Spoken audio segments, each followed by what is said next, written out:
when I smoke weed. I get the same feeling that I get when I'm acting. We always knew that we had a spirited child who, Nicholas was gay, and although he didn't come out until his teen years, he had some sexual identity issues when he was young that created anxiety and a bit of depression.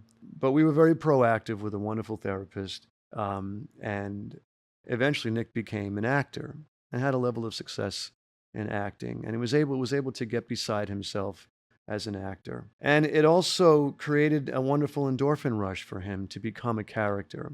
But unfortunately, well, in the early days with THC, that filled the same portal as his acting endorphin. And one day he came to me when I found weed in his room. He was 14. I said, "There's no drug use in this family." And he said, "But I feel good. I like myself when I smoke weed.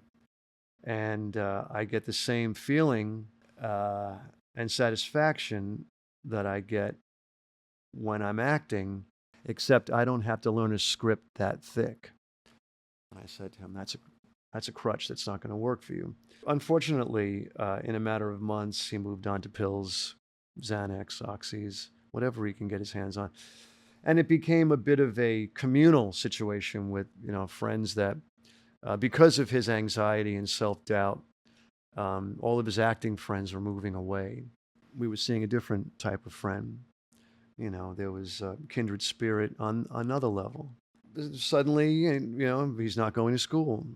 And I'm finding him on the rooftop smoking weed alone, which is a red flag.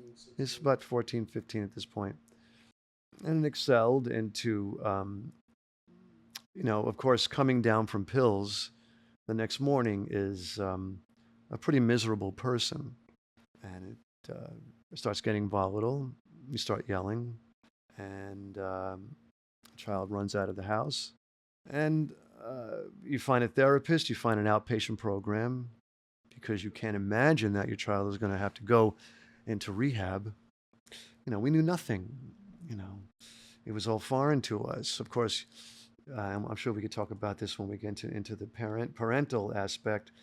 Most parents, like we did, go into the aspect of, or the angle of, we've done everything right. How could he? How could she? So that's who we were. How dare you act this way when I this and this and this with you, and we had this, and I instilled in you these fundamentals, and we love each other. How dare you? So it creates a lot of tension in the house. But of course, eventually, your child isn't waking up in the morning to go to school, and you have to step it up, and that's where treatment had to come in.